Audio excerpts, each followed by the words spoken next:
Bien, y ya estamos en conversación con Beatriz Busaniche. Ella es licenciada en Comunicación Social, magíster en Propiedad Intelectual, docente de posgrado en la Facultad de Ciencias Económicas de la UBA y es miembro del directorio de la Fundación Vía Libre, que es una fundación que trabaja por la difusión del conocimiento y el desarrollo sustentable como vía para el desarrollo de la sociedad de la mano de las nuevas tecnologías. ¿Cómo estás, Beatriz? Catalina soy. Hola, Cata, ¿cómo va? Buen día. Gracias por atendernos, ¿eh? No, por favor. Bueno, sabemos que estás por entrar a una reunión, así que vamos a tratar de ser lo más breves posibles y que sea lo más contundente posible todo lo que podamos conversar. Dale. Bueno, hay un proyecto de ley que es la llamada, por ahí vulgarmente, Ley Carlotto, pero que se llama de actos discriminatorios e instrumento de derechos humanos, promoción de la no discriminación en Internet. Exactamente, sí. Teniendo en cuenta que ya hay jurisprudencia al respecto y que Argentina ha suscrito convenios y tratados internacionales que resguardan y que regulan la dignidad de las personas, teniendo en cuenta también la libertad de expresión, ¿qué es lo que se pretende cuidar con esta ley? A ver, la ley tiene un objetivo muy loable, que es de algún modo impedir la proliferación de discurso de odio, discurso discriminatorio en portales, blogs, medios de comunicación en Internet. El problema que tiene la ley es que apela a mecanismos que están reñidos con el sistema interamericano de derechos humanos y con los principios básicos de libertad de expresión. Uh-huh. Acá tenemos una tensión clásica entre el derecho de libertad de expresión y los derechos contra la discriminación, contra la difamación, contra una serie de cuestiones que son para algunos los límites de la libertad de expresión. Sí. El problema es que este proyecto, en su afán de evitar la discriminación, lo que hace es esencialmente establecer medidas de censura que van a estar en manos del INADI como entidad de aplicación y como oficina del Poder Ejecutivo. Claro. Digamos, a nadie le gusta el discurso de odio, el discurso discriminador y demás, pero el problema de esto es que con ese argumento se le da a una oficina del Poder Ejecutivo potestad de, entre otras cosas, multar medios, establecer las reglamentaciones por las cuales se van a imponer esas multas, y se llega incluso a la posibilidad de clausurar medios por un determinado periodo de tiempo. Uh-huh. Imaginen ustedes, para poner un ejemplo seguramente conocido, mucha gente habrá leído los foros del diario La Nación, por ejemplo, sí, donde hay foristas que destilan odio, destilan muchas cosas que uno puede considerar refutables, o de mala, o no discursos positivos para la sociedad. Sí, Sin embargo, sí. Lo que permitiría esta ley es cerrar el portal de La Nación por un mes. Claro.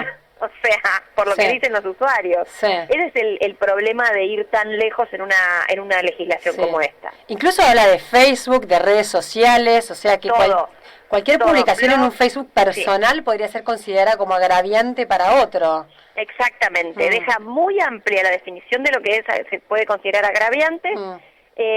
Establece una autoridad de aplicación, que es el Poder Ejecutivo, en este caso el INADI, y le da potestades que son extremas, como la posibilidad de clausurar un medio. Sí. Sí, sí. Incluso cuando ellos hacen la enumeración que dicen que no es taxativa de las situaciones en las cuales se podría aplicar el apercibimiento y demás, hablan de las cuestiones de acuerdo al trabajo, ¿no?, de la persona. Digo, entonces no se va a poder opinar de un funcionario público porque vamos a poder estar opinando de su desempeño laboral y eso puede ser considerado discriminatorio. Puede ser cualquier cosa, por ejemplo. Si uno ahora, por ejemplo, se mete en las páginas que hay sobre la discusión sobre el derecho a la interrupción voluntaria del embarazo, que está en este momento en un momento importante de debate público, y que hay artículos y que hay opiniones de la gente. Con meterse en un foro de esos y leer opiniones, ya creo que hay muchas cosas que podrían entrar dentro de lo que esta ley planearía o pretende censurar. Donde se empiezan a mezclar cuestiones religiosas y demás, rápidamente se puede encontrar cosas censurables. El problema de esta ley es que al multar de este modo o castigar de este modo a los medios, lo que van a lograr es que los medios cierren los foros, que no haya más espacios para que los usuarios se expresen, porque obviamente estaría en riesgo el titular de la plataforma, y eso llevaría a que haya menos espacios donde la gente puede opinar y manifestar lo que siente, lo que piensa sobre un determinado tema. Hay que poner esto también en el contexto de que hay fallos judiciales contrarios a esto, la doctrina de la Corte Suprema, la famosa doctrina Campillay, que hace que el titular de un medio no sea responsable de lo que dicen los usuarios bueno, es bastante vieja, no estaba este concepto de usuarios de los medios, pero lo que hace es liberar de responsabilidad a los titulares de los medios sobre lo que se escribe.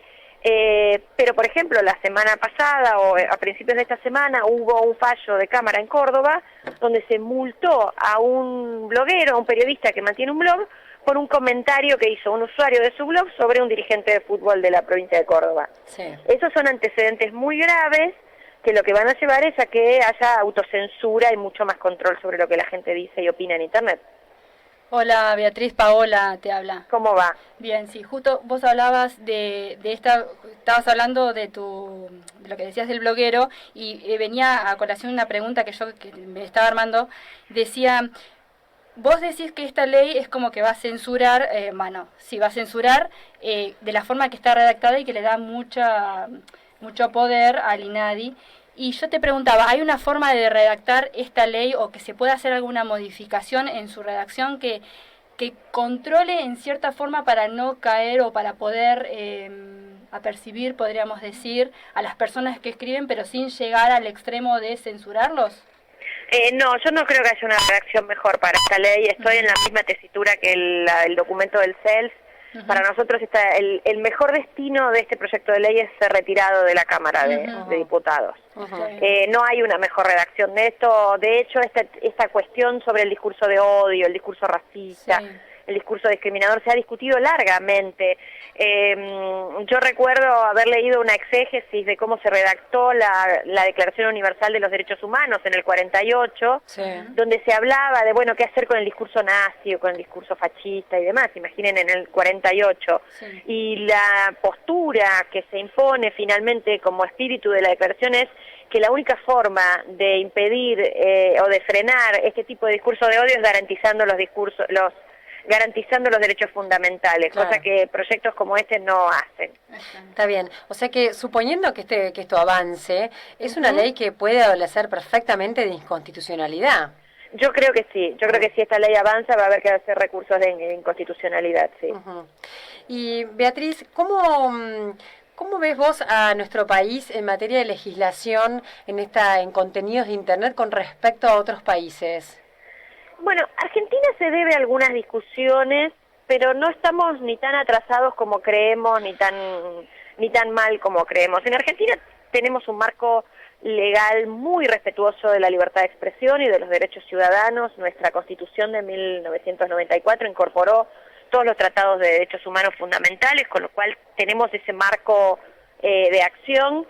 Y por otro lado tenemos algunas discusiones, tenemos el fallo de la Corte sobre buscadores que salió la semana pasada, que es un avance en materia de libertad de expresión, y en este momento se está discutiendo la ley de telecomunicaciones, que toca algunos de los temas como neutralidad de la red y demás, que están en discusión y vamos a ver cómo prospera ese debate, pero no estamos tan mal, tenemos todas las garantías de libertad de expresión vigentes y la Corte las ha hecho valer, las hace valer de hecho. Por lo tanto, puede faltar alguna legislación específica en materia de responsabilidad de intermediarios o neutralidad de la red, pero no estamos tan mal, digamos, estamos relativamente bien. Beatriz, ¿y qué pasó, o por ahí, no sé si estás seguro estás saltando, pero no sé en qué condiciones está con la censura que tuvimos de la página de Pirate Bay? Bueno, el sitio de Pirate Bay está todavía vigente, la cautelar, es una orden de bloqueo inaudita aparte, por lo tanto no hay nadie defendiendo la posición de Pirate Bay.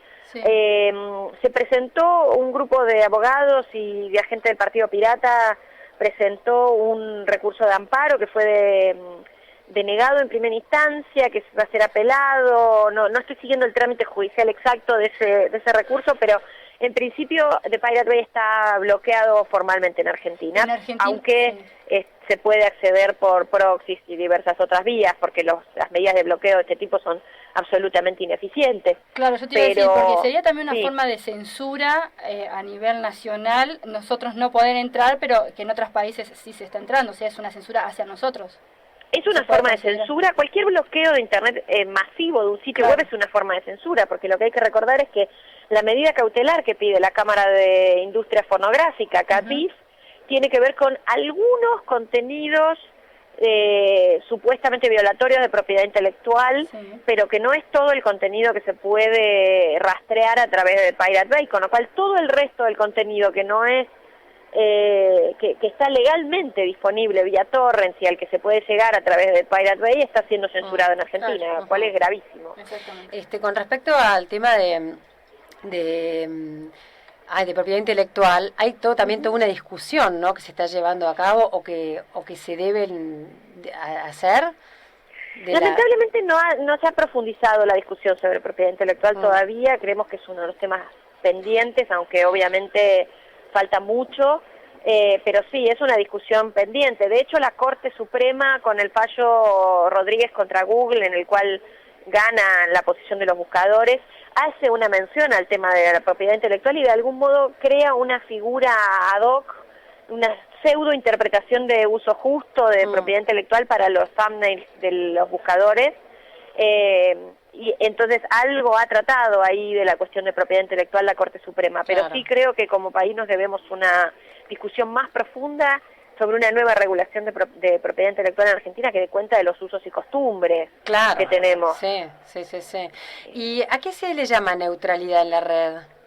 La neutralidad en la red es un principio que es de difícil definición, pero que el consenso mínimo indica que es un acuerdo por el cual los titulares de la infraestructura, es decir, los proveedores de los servicios por los cuales nos llega la conexión a Internet, tratan de igual modo todos los paquetes sin hacer consideraciones de origen, tipos de paquetes y contenidos o aplicaciones del paquete de que se trate. Por lo tanto, implica tratar de igual modo una empresa como Netflix o como cualquier medio de comunicación que cualquier radio comunitaria o un blog o demás. Es decir, no hacer ningún tipo de discriminación basada en origen del paquete, contenido del paquete o tipo de paquete o de aplicación. ¿Y qué opina Beatriz del impuesto que Cava quiso aplicar o aplicó, nosotros acá no lo tenemos, a Netflix, por ejemplo? Es bastante ridículo porque no sé, o sea, se supone que la empresa es tributaria de tributos en la ciudad de Buenos Aires, pero la empresa no sé si está radicada en la ciudad de Buenos Aires. Claro. La verdad es que no soy una especialista en cuestiones tributarias, así que me cuesta un poco hacer un análisis rápido sobre eso, pero parece ser un despropósito, no parece tener mucho sentido. Está bien. Bueno, Beatriz, muchas gracias. No, por favor. Te invito a que podamos conversar en otro momento, a ver qué pasa con esta ley Carlotto y después cómo se van a ir desarrollando el resto de las leyes que están tratándose en el Congreso. ¿Te parece? Perfecto. Estamos en este momento siguiendo fuertemente la ley de telecomunicaciones. Así es. De Argentina Digital. Así que estamos abocados a trabajar fuertemente en ese tema ahora. Bueno, bárbaro. Genial. Gracias, Beatriz. No, gracias a ustedes. Hasta luego. Chao, gracias. Darling, I will be loving you. Muy bien, y escuchaste recién una entrevista con Beatriz Busaniche. Ella es licenciada en Comunicación Social, magíster en Propiedad Intelectual y está especializada en todo lo que tiene que ver con la difusión del conocimiento y el desarrollo sustentable por Internet.